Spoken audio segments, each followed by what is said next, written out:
बिस्मिल्लाहिर्रहमानिर्रहीम। अस्सलाम वालेकुम। आज 18 अप्रैल है और दिन है सोमवार का। आज इमरान खान साहब के साथ हमारी बड़ी तवील एक नशिस्त हुई है, उसका मुकम्मल अहवाल आपके सामने रखता हूँ। वज़ारत उज़्मा के बाद आज हमारी उनके साथ ये पहली मुलाकात थी। इमरान खान साहब के साथ मुलाकात में फवाद चौधरी साहब मौजूद थे, शहबाज गिल साहब मौजूद थे, फ़ारूक हबीब साहब थे, सिबगतुल अविक साहब थे और मियाँ असलम इकबाल साहब भी मौजूद थे। आमिर यानी साहब भी मौजूद थे। ये शख्सियात थी तहरीक इंसाफ की तरफ से।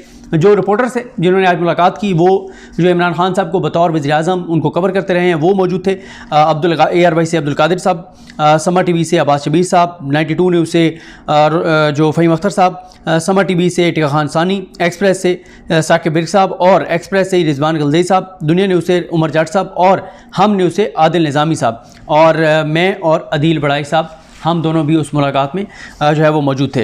इमरान खान साहब ने आकर गुफ्तगू शुरू की। उन्होंने कहा कि सबसे ज़्यादा मसला यह है कि अगर ये साजिश कामयाब हो जाती है जो पाकिस्तान के ख़िलाफ़ हुई है, तो फिर आइंदा कोई भी वज़ीर-ए-आज़म कभी भी जो है वो बैरूनी क़ुव्वतों के सामने खड़ा नहीं हो सकेगा। उन्होंने कहा कि मुशर्रफ ने जब अमेरिका की जंग में शिरकत कर रहा था तो उसने कहा था कि जो अमेरिका इस वक्त ज़ख्मी भालू की तरह है, और मुशर्रफ ने गलत फ़ैसला किया और फिर उस गलत फ़ैसले की कीमत आज तक पाकिस्तान के अवाम और फ़ौज के जवान जो है वो अदा कर रहे हैं। पाकिस्तान में क्रिकेट ख़त्म हो गई, कारोबार ख़त्म हो गया, माशी नुकसान हुआ और पाकिस्तान को फिर बाद में सिला कह दिया गया कि पाकिस्तान को दहशतगर्दों के साथ मिला दिया गया, पाकिस्तान पर पाबंदियाँ लगा दी गई, पाकिस्तान को मोस्ट डेंजरस प्लेस करार दे दिया गया। सवात में देखें, हमारे कबायली इलाकों से देखें, लाखों लोगों ने जो है वो नकल मकानी की, बेघर हुए।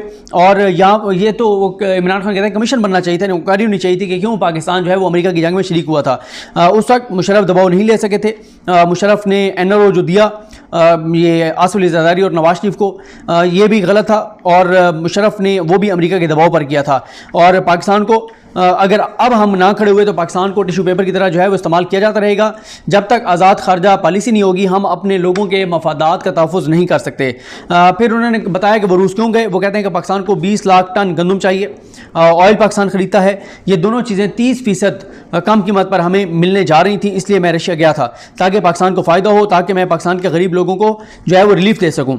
और उसके बाद हमें अमेरिका ने धमकी दी और भारत जो कि क्वाड का हिस्सा है, स्ट्रेटेजिक उनका पार्टनर है, उसके बावजूद भारत जो है वो रशिया से तेल भी खरीद रहा है। भारत को अमेरिका ने वो धमकी नहीं दी जैसे पाकिस्तान को दी। और हमें गैर जानिबदार पॉलिसी बनानी होगी और हमें फिर भी जो है भारत जो है वो गैर जानिबदार पॉलिसी रखता है, अपने लोगों के मफाद को देखता है जो फॉरेन पॉलिसी है। और हमें हुक्म दिया जा रहा था कि हम जो है वो अमरीकी जो मफाद है उनके साथ चलें। मकामी मीर जाफरों के साथ मिलकर पाकिस्तान में जो है वो रजीम चेंज की गई। दो अहम मामलात हैं, एक पाकिस्तान की खुद मुख्तारी का मामला है, दूसरा ये है कि कानून की हुक्मरानी का मामला। इमरान खान कहते हैं कि हम सब मुश्किलात से निकल गए थे। बैंकरप्ट पाकिस्तान होने के करीब था जब मैंने इक़्तिदार संभाला, मैंने उससे पाकिस्तान को बैंकरप्ट होने से बचाया। फिर कोरोना आ गया, कीमतें बढ़ गई, उसके बाद फिर कोविड गया तो कीमतें दुनिया भर में कमोडिटी प्राइसेस बढ़ गई। उसके बावजूद, इन तमाम मुश्किलात के बावजूद 5.6% जो है वो ग्रोथ रेट था हमारा। तजारती खसारा कम हो गया था, $20 अरब से $1.5 अरब रह गया था। वर्ल्ड बैंक ने बरसगीर में बताया कि पाकिस्तान में सबसे ज़्यादा कम बेरोजगारी है बाकी मुल्कों की निस्बत बरसगीर में, और इंडस्ट्री ग्रोथ बहुत ज़्यादा हो गई थी और नौकरियों के लिए इंडस्ट्रियल ग्रोथ ही ज़रूरी होती है। वो कहते हैं कि एक्सपोर्ट्स जो हैं $32 अरब तक पहुंच गई थी। तरसीलात ज़र $31 अरब तक पहुंच गई थी जो बैरून मुल्क से आते हैं, तरसीलात ज़र रेमिटेंसेस, और वो कहते हैं ये $19 अरब थी जो कि $31 अरब तक चली गई। किसानों को हमने शुगर माफिया से पैसा दिलवाया, 4 रिकॉर्ड फसलें हुई, 60% आबादी किसानों और ज़राअत से वाबस्ता है, उनके पास पैसा गया, ट्रैक्टर ज़्यादा बिके, गाड़ियाँ ज़्यादा बिकी, मोटरसाइकिल ज़्यादा बिके। और वो कहते हैं कि अगर हमें छोड़ के जाना था इत्तेहादियों ने या हमारे अपने लोगों ने, वो उस वक्त छोड़ के जाते जब मुल्क मुश्किल में था। ये क्या वक्त है कि जब हम मुश्किल से निकल गए तो तब जाके वो हमें उस वक्त आके हमें छोड़ गए। वो कहते हैं कि धमकी पाकिस्तान को मिली, उससे पहले अमरीकी सफारतखाने के लोग जो है वो हमारे मुनर्रिफ अरकान से मिलते रहे। उनका क्या मकसद था, हमारे आम अरकान असम्बली बैंक मैनेजर से मिलने का क्या मकसद था? और ये साजिश थी और ये एक ऐसे वक्त पे की गई जब ये साजिश ना होती तो हम एक साल में पाकिस्तान बहुत से और बहरानों से निकल आता। वो कहते हैं इसके साथ साथ हमने पैसा बचाया अपनी हुकूमत के दौरान। 1000 अरब तो सिर्फ सड़कों की तामीर में बचाया। नून लीग महंगे ठेके देती थी, हमने सस्ते दिए। रेकोडिक 13 साल बाद ये मसला हल किया, 2000 अरब बचाया जुर्माने का। $9 अरब की सरमायाकारी लाने में का मुआहदा किया। कारके हमने रुदवान से बात करके कारके से अपनी जान छुड़वाई। IPPs के साथ हमने जो है वो दोबारा नए सिरे से मुआहदे किए। और उसके बाद उन्होंने कहा कि ये जो गेम है नवंबर से गेम शुरू हो चुकी थी और जनवरी में प्लान फाइनल हुआ। और इन्होंने अब अपने केसेस माफ़ करवाने हैं, बंद करवाने हैं, करप्शन के केसेस बंद करवाने हैं। डॉक्टर रिजवान जो शहबाज शरीफ की करप्शन केसेस के को प्रोसिक्यूट कर रहे थे, इन्होंने आते उनको तब्दील कर दिया। दुनिया में ये कहाँ होता है। और नैब में भी एक और पुराना एक बंदा लगा दिया है जो इनको फैसिलिटेट करेगा और नवाज शरीफ को बरी कराया जाएगा, जरदारी के केसेस ख़त्म कराए जाएंगे। और इस वक्त जितने भी हुकूमत में शामिल हैं सब मुजरिम और मुलजिम हैं, सब जमानतों पर हैं जिनको इस वक्त मुसल्लत किया गया है। NR 2 का पाकिस्तान को नुकसान होगा, कानून की हुक्मरानी ख़त्म होगी। नबी करीम सल्लल्लाहु अलैहि वसल्लम ने भी फरमाया था कि वो मुल्क तबाह हो जाते हैं, मुआशरे तबाह हो जाते हैं जहाँ पे ताकतवर चोरों को छोड़ दिया जाता है और सिर्फ छोटे चोरों को पकड़ा जाता है। और वो कहते हैं कि गरीब मुल्कों में यही मसला होता है कि जो ताकतवर होता है उसको जो है वो नहीं पकड़ा जाता। इमरान खान कहते हैं कि जो ये करप्शन होती है इसका नुकसान ये होता है कि जो पैसा लूट के बाहर भेजा जाता है गरीब मुल्कों से, उसका नुकसान ये तो एक तो ये होता है कि जो पैसा होता है जो अपने गरीब लोगों पर खर्च नहीं हो पाता। दूसरा ये होता है कि जब बैरून मुल्क मनी लॉन्ड्रिंग होती है, पैसा जाता है तो करेंसी पर जो दबाव है वो बढ़ जाता है। हर साल वो कहते हैं 1700 अरब डॉलर गरीब मुल्कों से अमीर मुल्कों की तरफ जाता है। वो फिर इसी तरह जैसे लंदन फ्लैट्स वाशिंगटन बनाए, इस तरह से फ्लैट्स बनाए जाते हैं, ऑफशोर कंपनियां बनाई जाती हैं, उनमें ये पैसा जाता है। अब सब माफियाज को खुली छूट दी जा रही है और माफियाज हुकूमत का हिस्सा बन चुके हैं और इंसाफ का निज़ाम हमारा डिस्क्रेडिट होने जा रहा है। अगर ये सब कुछ हो गया तो आने वाली नस्लों के लिए बड़ा भयानक मंजरनामा होगा। मीडिया जो जिस तरह से अब एकदम उन्होंने मीडिया पर PTI का ब्लैकआउट कर दिया है, तो अब लिबरल्स क्यों खामोश हैं? आप बोले ना कि मीडिया क्यों ऐसा कर रहा है। चीनी घी बिजली महंगी कर दी गई है। उसके बाद रिजवान गलज़ई ने कहा, जो एक्सप्रेस है, उन्होंने कहा जी खुलकर आप बात करें। फिर इमरान खान साहब ने कुछ बातें की। उन्होंने कहा अरसलान खालिद वाला वाक़या आपने देखा, डॉक्टर अरसलान खालिद जो कि फोकल पर्सन थे मेरे, उनके घर में घुसे लोग, निकाबपोश घुसे, उनके खिलाफ इंतकामी कार्रवाई की गई। अगर मेरे दौर में ऐसा होता तो मैं इसका एक्शन लेता, इस तरह के वाक़यात का, चाहे मुखालिफ पार्टी के साथ होता। और हम सिर्फ फेक न्यूज़ के खिलाफ थे अपने दौर में, हमें और सहाफ़ियों से कोई मसला नहीं था। मैंने जो है वो सहाफ़ियों को कभी कुछ नहीं खिलाया, पैसा नहीं खिलाया, क्योंकि मैं आवाम के टैक्स के पैसों की जो है वो हमेशा फिक्र करता हूँ। उसके बाद एक सहाफ़ी ने सवाल किया, उन्होंने कहा ऐसा दो ही बंदे बाहर निकले हुए हैं, एक आप आवाम में जा रहे हैं, अपना नैरेटिव बयान कर रहे हैं, और एक जनरल बाजवा साहब हैं जो हाजिर सर्विस फ़ौजी अफसरान, जवानों और रिटायर्ड फ़ौजी अफसरान से जो है वो मुलाकातें कर रहे हैं। आप अपना बयानिया बयान कर रहे हैं और वो अपनी वजाहतें दे रहे हैं। तो जो बातें जनरल बाजवा कर रहे हैं उनकी क्या हकीकत है जो सोशल मीडिया पे आ रही हैं कि जनरल बाजवा ने जो कहा कि इमरान खान मुतकब्बिर थे और ये इस तरह की बातें। इमरान खान ने कहा कि देखें, फिर एक और बात हुई कि रशिया के हवाले से यह है कि फ़ौज जो है वो कहा जाता है ऑन बोर्ड नहीं थी। इमरान खान ने कहा कि फ़ौज ऑन बोर्ड थी। इस दौरान अब्दुल कादिर ने सवाल किया कि आपने एक बार कहा था कि जनरल बाजवा जमहूरियत के सबसे बड़े सपोर्टर हैं, क्या अब भी आप अपनी बात पर कायम हैं? इमरान खान ने कहा कि पनामा में अगर फ़ौज मदद ना करती तो सब इदारे झुक चुके थे। MI और ISI के जो नुमाइंदे थे उनकी वजह से शरीफों की करप्शन पकड़ी गई, वरना कोई और सिविलियन इदारा शरीफों के सामने खड़ा नहीं होता था। अब ये देखिए यही कर रहे हैं, नैब को, FIA को अपने मातहत कर रहे हैं, उनमें अपने बंदे लगा रहे हैं, सब इदारों पर ये कब्जा करना चाहते हैं, फ़ौज को भी पंजाब पुलिस बनाना चाहते थे। और इस वक्त उन्होंने कहा जो बातें जनरल बाजवा साहब से मंसूब जो सामने आ रही हैं वो मुझ तक भी पहुंच रही हैं, मैं भी सुन रहा हूं, मैं भी पढ़ रहा हूं, लेकिन इस वक्त इसलिए इन बातों का जवाब नहीं देता क्योंकि फ़ौज को पाकिस्तान की ज़रूरत है। हम मुसलमान मुल्क हैं, मुसलमान मालिक की सूरत हाल शाम, लीबिया, यमन, सोमालिया, अफगानिस्तान, सब मुल्कों के हालात आपके सामने हैं। भारत जो है वो और बैरूनी क़ुव्वतें उस फ़ायदा उठाती हैं जब हमारी फ़ौज के खिलाफ बात होती है।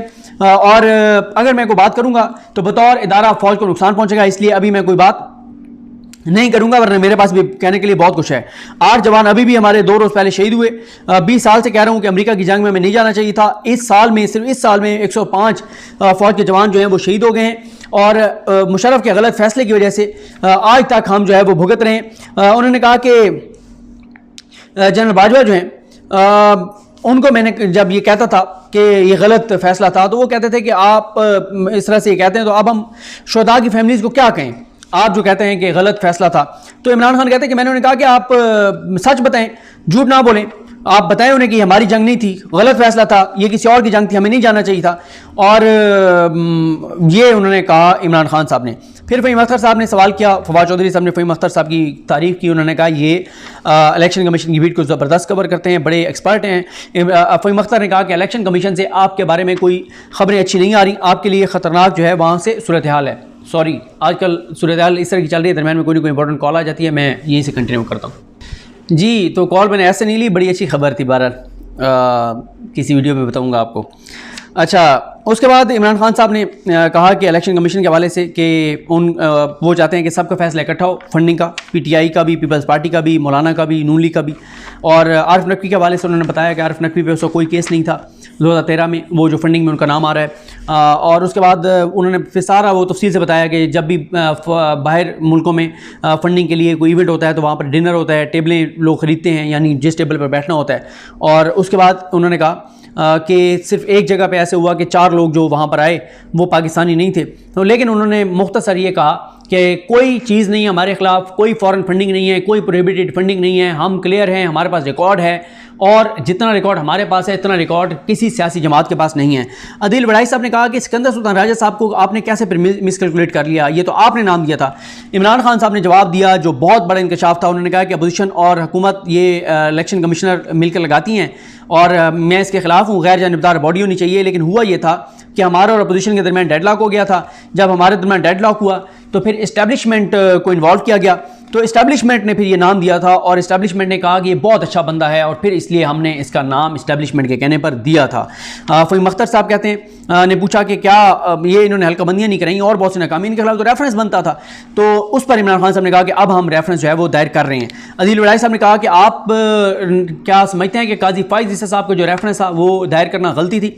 इमरान खान साहब ने कहा कि बिल्कुल वो गैर ज़रूरी था, हमारी गलती थी, वज़ीर कानून ने हमें राय दी थी और हमें ये नहीं करना चाहिए था, मैं कभी भी अदलिया से माज़र आई नहीं चाहता था। और इमरान खान साहब ने इस बात की तस्दीक की कि जब जस्टिस काजी फ़ाइज़ ईसा के खिलाफ रेफरेंस दायर किया जा रहा था तो फवाद चौधरी इस रेफरेंस के मुखालिफ थे। आदिल निज़ामी ने सवाल किया, उन्होंने कहा कि तोशाखाना के हवाले से बताएं। इमरान खान ने कहा कि फिर सारा प्रोसेस बताया कि जो गिफ्ट मिलते हैं वो जमा होते हैं, फिर एक प्रोसेस है। 15% नून लीग के दौर में यह था कि 15% देकर पैसे और जो कीमत है उसका 15% दे के आप गिफ्ट हासिल कर सकते थे। मैंने आके उसको 50% किया। और फवाद चौधरी साहब ने बताया कि नून लीग के दौर में तो इन्होंने BMW जो है वो 8% देकर हासिल की। इमरान खान साहब कहते हैं कि सब कुछ डिक्लेयर्ड है और अगर आप कोई गिफ्ट बेचें भी तो आपको जो है वो टैक्स में उसको जो है वो डिक्लेयर करना पड़ता है और सब कुछ ऑन रिकॉर्ड है। और 3.5 साल के बाद अगर इनको सिर्फ तोशाखा नहीं मिला है तो फिर इनके आप सूरत हाल चेक कर लें, और कोई काम उसमें गैर कानूनी हो नहीं सकता। जुर्म क्या है, एक चीज़ है मैंने खरीदी है वो मेरी है और उसके बाद मैं उसके साथ जो मर्जी करूं। और उन्होंने कहा कि घर पर मुझे आकर एक सदर ने तोहफा दिया, मैंने वो भी जमा कराया। उसके बाद शहबाज गिल साहब बोले, उन्होंने कहा जैसे जजेस और ब्यूरोक्रेट्स को प्लाट मिलते हैं वो उसके बाद बेच देते हैं, हालांकि उनको सस्ते प्लाट मिलते हैं वो बेच देते हैं, तो वो उनकी प्रॉपर्टी हो गई प्लाट। इसी तरह से जब तोशाखाने में कोई चीज़ आई वो किसी ने खरीद ली तो उसकी प्रॉपर्टी हो गई, वो उसके साथ जो मर्जी करे। फिर इमरान खान साहब ने कहा कि जैसे फौजियों को DHA में प्लाट मिलते हैं उसके बाद जो वो बेचें जो मर्जी करें। उसके बाद इमरान खान ने कहा कि मैं घर के खर्चे खुद चलाता हूँ, सड़क मैंने घर की तरफ आने वाली खुद बनवाई और हुकूमत के दौरान मैंने कोई खर्चा नहीं किया, कोई कैंप ऑफिस नहीं बनाया। मैं चाहता तो कैंप ऑफिस बनाकर करोड़ों रुपए बना सकता था, इन्होंने तो मेरे ऊपर 2-3 करोड़ का सिर्फ इल्ज़ाम लगाया। मियां असलम इकबाल साहब बोले, उन्होंने कहा कि 70 करोड़ रुपए की तो शरीफ खानदान ने सिर्फ जाती उम्र के गिर्द दीवार बनवाई थी। और इमरान खान ने कहा कि मुझे हंसी आती है कि मेरे पे 2-3 करोड़ का इल्ज़ाम लगाया। तो फिर उसके बाद इमरान खान साहब कहते हैं कि फिर बताया गया कि इमरान खान साहब जो है, शहबाज गिल साहब ने बताया कि इमरान खान ये जो हमारा सेक्रेटेरिएट है PTI का चेयरमैन सेक्रेटेरिएट, इधर अगर कोई चीज़ ऐसी है जो यहाँ पर भी इस्तेमाल होती है, इमरान खान साहब के घर भी इस्तेमाल होती है, तो इमरान खान यहाँ वाली का भी खुद पैसे देते हैं ताकि ये ना हो कि पार्टी फंडिंग से उनके घर की किसी चीज़ के पैसे जाएं। और इमरान खान ने कहा कि मैंने तो वज़ीर-ए-आज़म ऑफिस, वज़ीर-ए-आज़म हाउस के 108 करोड़ रुपए बचाए। बैरूनी दौरों का आप देख लें, मैंने कोई निजी दौरा नहीं किया। जो दौरा नवाज शरीफ और जरदारी ने 12 और 14 लाख डॉलर में किया, मैंने वही $1.5 लाख में किया। मैं अपनी ज़ात के लिए कुछ नहीं कर रहा था, मैं इबादत समझ के अपना ओहदा जो है उस पर बैठा हुआ था। और मेरे जाने पर लोगों ने मिठाई नहीं बांटी सड़कों पर, बल्कि लोग आए मुझे हटाने के खिलाफ आए। अल्लाह इज़्ज़त देने वाला है। और ये आप फराह खान का इल्ज़ाम लगाते हैं, कोई सबूत है तो लें। उस्मान बुज़ार पे एक ही बार इल्ज़ाम लगा 5 करोड़ रुपए का, वो भी शराब के लाइसेंस वाला, वो जो होटल की दिया था उस पर सबकी नजरें लगी हुई थी, कैसे वो करप्शन करता। सिर्फ उसका एक प्रिंसिपल सेक्रेटरी था, उस वक्त इल्ज़ाम लगे, लेकिन जब से कामरान अफजल है चीफ सेक्रेटरी उसके बाद बताएं कोई करप्शन का कोई इल्ज़ाम भी लगाओ। उसके बाद इमरान खान ने कहा कि जब भी कोई चीज़ आती थी उस्मान बुज़ार के खिलाफ मैं IB को कहता था, पूरी तहकीकात करता था। उस्मान बुज़ार का कसूर सिर्फ यह है कि वो मीडिया में नहीं जाता था, आजिज़ था, और उसको पंचिंग बैग बना दिया गया। और उसके बाद इमरान खान कहते हैं कि अगर फराह पे इल्ज़ाम लगता है अगर वो किसी की फ्रंट मैन थी तो आप उसके सबूत लेके आएँ। इनको सिर्फ फराह खान और तोशा खान ही 2 चीज़ें मिली हैं। उसके बाद मेरी बारी आई, मैंने इमरान खान साहब को कहा कि एक तो बात यह है कि आप कह रहे हैं कि इस्टेब्लिशमेंट ऑन बोर्ड थी रशिया, लेकिन मैंने उन्हें कहा कि मेरी इतला यह है कि इस्टेब्लिशमेंट जो है वो ये समझती है कि जब आप चाइना गए थे, रशिया ने आपको दावत दी थी तो आपने दावत एक्सेप्ट कर ली, लेकिन आपको इस टाइम नहीं जाना चाहिए था। टाइमिंग के ऊपर उनको एतराज़ है। लेकिन जब आपने दौरा तय कर लिया फिर उन्होंने आपको नहीं रोका, उन्होंने कहा आप जाएं। तो इमरान खान ने कहा कि जब ये दौरा तय हो रहा था तमाम स्टेक होल्डर्स ऑन बोर्ड थे, सबको पता था, सबसे डिस्कस हो रहा था, ये अकेला मेरा फैसला नहीं था, बल्कि जाने से पहले मैंने जनरल बाजवा से रब्ता किया। एक इलाके में प्यूटन ने फौज भेज दी, मैंने जनरल बाजवा को फ़ोन किया और उनसे कहा कि क्या कहते हैं आप, वो प्यूटन ने तो फौज भेज दी है किसी इलाके में, नाम भी लिया उन्होंने। तो जनरल बाजवा ने कहा कि मैंने सबसे मुशावरत किया है, आपको जाना चाहिए। तो फौज जो है ऑन बोर्ड थी इस फैसले में, क्योंकि अमेरिका जो है वो जो धमकी आई है उस लेटर में लिखा हुआ है कि इमरान खान के अकेले का फैसला था, फौज इस हक में नहीं थी कि इमरान खान जो है वो रशिया जाएं। इमरान खान कहते हैं कि जब मैं रशिया गया मुझे उन्होंने बहुत इज्जत दी, और लेकिन जब मैं वापस आया तो मेरे ऊपर बड़ा दबाव डाला गया, मुझे मशवरा दिया गया कि यूएन में जो वोटिंग है रशिया के हवाले से, रशिया और यूक्रेन के मामले पर हम रशिया के खिलाफ वोट दें, लेकिन मैंने ये बात नहीं मानी। जब भारत ने एब्सटेन किया तो हमने भी एब्सटेन किया। तो उसके बाद मैंने कहा इमरान खान साहब को कि मौलाना फजल रहमान ने इल्ज़ाम लगाया है कि आपको जो रिटायर्ड फौजी अफसरान सपोर्ट कर रहे हैं वो कादियानी हैं। तो उसके बाद इमरान खान साहब को मैंने ये भी कहा कि इस्टेब्लिशमेंट ये समझती है कि आप जो बार बार ये कहते हैं कि मुशर्रफ ने गलत किया अमेरिका की जंग में शामिल होकर, इस्टेब्लिशमेंट ये समझते हैं उस वक्त पाकिस्तान के पास कोई और ऑप्शन ही नहीं था। अगर हम उनकी जंग में शामिल ना होते तो जिस लीगल बैकिंग के साथ, इंटरनेशनल लीगल बैकिंग के साथ वो आ रहे थे, वो हमारे लिए फिर बड़ा मुश्किल हो जाता इस चीज़ के को मतलब रेजिस्ट करना। इमरान खान कहते हैं कि मगरिब की ज़हनियत को मुझसे बेहतर कोई नहीं जानता, वो दबाव डालते हैं, और अगर आप दबाव के सामने रेजिस्ट करें तो फिर आप मुज़ाहमत इख्तियार करें तो फिर वो पीछे हटते हैं, फिर वो कोई और रास्ता निकालते हैं। उन्होंने हमें 7 डिमांड्स हमारे सामने रखी और उनका ये ख्याल था कि पाकिस्तान 3 डिमांड्स मान गया तो बड़ी बात होगी, पाकिस्तान ने 7 के 7 मान लिए। एनआरओ अमेरिका के दबाव पर देना और जंग में शामिल होना, ये 2 गलतियां थी। और उसके बाद इमरान खान कहते हैं जब मैं ये कहता हूं कि मुशर्रफ ने गलत फैसले किए तो मैं उस फैसले को टारगेट करता हूं, मैं फौज को टारगेट नहीं करता, और मैं उस फैसले के खिलाफ था। और ये गलत है कि उस वक्त हमारे पास कोई और ऑप्शन नहीं था। अमेरिका के थिंक टैंक में मैंने गुफ्तगू की, वहाँ से निकला तो सेनेटर्स मुझे मिले, उन्होंने कहा कि हम तो हैरान हैं कि पाकिस्तान कितनी आसानी से मान गया था उस वक्त। इमरान खान कहते हैं कि जिन्होंने ये रेजिस्ट नहीं किया था उनमें लीडरशिप क्वालिटीज़ नहीं थी, और अपने लोगों को मरवाना जो है वो बदतमीज़ी है। मैंने इमरान खान साहब से फिर अगला सवाल किया, मैंने कहा इमरान खान साहब, आपने नदीम मलिक साहब को इंटरव्यू देते हुए कहा था कि नवाज शरीफ जो ये कहते हैं कि मुझे DGI ने आकर कहा, उस वक्त मेरे पाशा साहब थे, उन्होंने जनरल पाशा ने आकर कहा कि आप मुस्ताफ़ी हो जाएं या छुट्टी पे चले जाएं, तो आपने कहा था कि अगर मुझे DGI आकर ये बात कहता तो मैं उसको सैक कर देता। अब आपने अरशद शरीफ साहब के प्रोग्राम में ये कहा कि आपको आर्मी चीफ या DGI ने आके, इस्टेब्लिशमेंट ने आकर कहा कि आपके पास 3 ऑप्शन है, या तो आप अदम एतमाद का सामना करें, या आप इस्तीफ़ा दे दें, या आप इलेक्शन का ऐलान कर दें। तो आप तो कहा करते थे आप DGI को सैक कर देंगे, या तो आप कह रहे हैं कि आपको उन्होंने आगे धमकी लगाई या वार्निंग दी, या 3 ऑप्शन आपके सामने रखे। इमरान खान साहब ने कहा कि ऐसा नहीं है। मैंने ये कहा था कि उन्होंने वो हमारी लीडरशिप के साथ बैठे, क्योंकि अपोजिशन को भी उन्होंने इंगेज किया हुआ था, हमारी लीडरशिप के साथ बैठे, और फिर मुझे आकर बताया कि हाँ 3 ऑप्शन हम डिस्कस कर रहे हैं, ये 3 ऑप्शन हो सकते हैं। तो उन्होंने कहा कि मैंने बहरहाल जो है वो इलेक्शन मैंने कहा अनाउंस कर देता हूँ, लेकिन ये मुस्ताफ़ी होने वाला और ये चीज़ें, उससे मैं बिल्कुल मैं उस पर नहीं गया। उसके बाद मैंने एक और सवाल पूछा, मैंने कहा बताएं कि क्या उस रात आर्मी चीफ और DGI आए थे प्राइम मिनिस्टर हाउस? उन्होंने कहा कि वो नहीं आए थे। उस रात 12 बजे तक तो एंकर मेरे पास बैठे रहे, तो उन्होंने कहा आना था, उस रात कोई नहीं आया था। और उसके बाद उमर जाट साहब ने सवाल किया कि ओवरसीज़ पाकिस्तानियों के हवाले से ये ख़त्म करने जा रहे हैं वोट का हक़ जो है। उस पर इमरान खान ने कहा कि ओवरसीज़ पाकिस्तानी जो हैं वो कौमी गैरत के लिए खड़े हुए हैं, पाकिस्तान के लिए खड़े हुए हैं। मैं हैरान हूँ जितनी बड़ी तादाद में वो निकले हैं। और उसके बाद इमरान खान कहते हैं कि ओवरसीज़ पाकिस्तानियों को उन्होंने अप्रिशिएट किया। अब्बास शबीर साहब ने कहा कि अमेरिका में भी ओवरसीज़ पाकिस्तानी निकल रहे हैं, वहाँ जुनैद बशीर साहब वगैरह जो हैं वो 6 को बड़ा एहतजाज प्लान कर रहे हैं। साथ ही अब्बास शबीर साहब ने पूछा कि रमीज़ राजा को आप क्या कहेंगे, उनके खिलाफ भी बड़ा उनके ऊपर दबाव है कि नजम सिटी को दोबारा लगाने की बातें हो रही है। इमरान खान ने कहा कि ये मैंने रमीज़ राजा पर छोड़ दिया है, और लेकिन यह है कि ये ज़्यादा देर रमीज़ राजा को काम नहीं करने देंगे। रिजवान गलई साहब ने कहा कि जिन्होंने रात को अदालतें खुलवा दी वो कुछ भी कर सकते हैं, तो आप क्या करेंगे?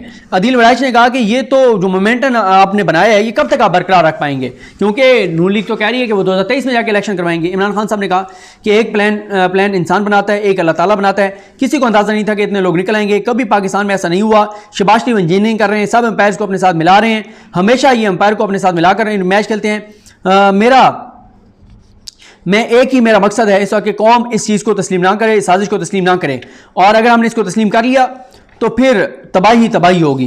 कभी नहीं फिर जो है वो पाकिस्तान इस दलदल से निकल सकेगा। फिर ये बंदर बांट करेंगे जिनको मुसल्लत किया गया है। और ये देखें, एक इनमें से जमात सेंट्रल पंजाब की जमात है, एक अंदरूनी सिंध की जमात है।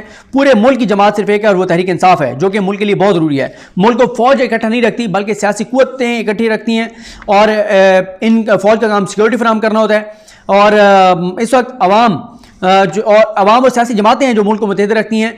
और इस वक्त पावर जो है वो सिर्फ तहरीक इंसाफ के पास है, स्टेट पावर और किसी के पास नहीं है। इस वक्त चारों सूबों की पार्टी एक ही है। गिलगित बल्तिस्तान में पीटीआई है, आज़ाद कश्मीर में पीटीआई है, तमाम सूबों में पीटीआई है। 3.5 बरस में मेरे खिलाफ लोगों को निकालने में ये लोग नाकाम रहे। 11 जमातों ने मिलकर मीनार पाकिस्तान पर जलसा किया था। अब मैं अकेला करूंगा, आप लोग फ़र्क देख लीजिएगा, पूरी दुनिया फ़र्क देख लेगी। जिनके पास अवामी ताकत नहीं है वो बाहर की कुव्वतों के सामने कभी स्टैंड नहीं ले सकते। इसलिए यह बड़ा ख़तरनाक है कि ऐसे लोगों को मुसल्लत कर दिया गया जिनके साथ अवाम नहीं है और ये अपने मफाद को प्रोटेक्ट करते हैं। डू मोर की आवाज़ आई, कोई नहीं बोला, किसी ने जवाब नहीं दिया। साकिब विर्क साहब ने कहा कि आपको नहीं लगता कि आपने कौम को बड़ी देर से बताया इस साजिश के बारे में? और वो कहते हैं कि मेरी आम एक रिटायर्ड फौजी ऑफिसर से बात हुई और उन्होंने मुझे बताया था कि जी फौज के पास सबूत मौजूद हैं कि बैरूनी फंडिंग तो हुई है। तो फिर इस्टेब्लिशमेंट ने क्यों नहीं रोकी बैरूनी फंडिंग के बावजूद, अगर आपके खिलाफ ये साजिश हुई है तो? और उन्होंने कहा कि वो जिस फौजी ऑफिसर से मेरी बात हुई उसको मैंने पूछा कि आप शहबाज शरीफ को मुबारकबाद देंगे? उन्होंने कहा मैं तो मुबारकबाद नहीं दूंगा क्योंकि शहबाज शरीफ खबर मीडिया में जारी कर देंगे और पूरी पाकिस्तानी कौम जो है वो मुझे गालियाँ देगी। इमरान खान साहब ने कहा कि एक एंकर ने मुझे आकर बताया कि मीडिया पर पैसा चलना शुरू हो गया है और मीडिया इसलिए एकदम पहले भी हमारा मुखालिफ था लेकिन एकदम मेरे खिलाफ मुहिम चला दी गई है। सब मेरे खिलाफ हैं, मीडिया मेरे खिलाफ है, सब मेरे खिलाफ हैं, लेकिन आवाम मेरे साथ है। एक बार जनरल बाजवा को ये रिपोर्ट दी गई कि पीटीआई अनपॉपुलर हो चुकी है और इनको इससे हमें भी गालियां पड़ती हैं। तो इमरान खान कहते हैं कि आप सबको समझ आ रही है कि क्या हुआ है और रास्ता अब एक ही है कि इलेक्शन करवाए जाएं। और इमरान खान कहते हैं कि जब मुझे कहा जाता था कि वज़ीर आला पंजाब तब्दील कर दें, उस वक्त भी मैं कहता था कि ये ठीक फैसला नहीं होगा। जब अलीम खान की बात की गई कि उनको वज़ीर आला पंजाब बना देते हैं तो परवेज़ इलाही ने कहा कि मैं उसे नहीं बनने दूंगा, ग्रुपिंग थी। और उस्मान बुज़दार को मैं तब्दील नहीं करना चाहता था। हम सब पहली बार हुकूमत में आए हैं, हमने सीखा है। और इमरान जो उस्मान बुज़दार हैं वो अच्छा काम कर रहे थे। हेल्थ कार्ड, गरीब घरानों के हवाले से जो चीज़ें हुई, एहसास प्रोग्राम, कामयाब जवान प्रोग्राम, कामयाब किसान प्रोग्राम। और उन्होंने कहा कि अब जो आगे मैं करने जा रहा हूँ सारी लोग जो हैं वो दंग रह जाएंगे कि मैं क्या करने जा रहा हूँ। आदिल निज़ामी साहब ने कहा कि आपने इलेक्टेबल्स को साथ मिलाया। इमरान खान साहब ने जवाब दिया कि ये मेरी बहुत बड़ी गलती थी, इस बार कोई कंप्रोमाइज़ नहीं करूँगा। और इमरान खान ने कहा कि जो पार्टी में इस मुश्किल में खड़े रहे वो तो टेस्ट हो चुके हैं, लेकिन अब हम मैं अल्लाह का शुक्र अदा करता हूँ जो चले गए कि वो चले गए। अब नज़रियाती लोगों को टिकट दूंगा, नज़रियाती लोगों को टिकट देके हारने को जो है वो किसी इलेक्टेबल को टिकट देके जीतने पर तरजीह दूंगा। ये इमरान खान साहब की गुफ्तगू थी। बहुत सी चीज़ें नहीं थी, बहुत सी चीज़ें पहली बार उन्होंने बताई। बाकी इंशाल्लाह दीगर जो डेवलपमेंट्स हैं सुप्रीम कोर्ट में आज क्या हुआ उन पर बात करेंगे अगली वीडियोज़ में। मुझे अपनी दुआ में याद रखें। हम सब कामयाब नासरो। अल्लाह हाफ़िज़।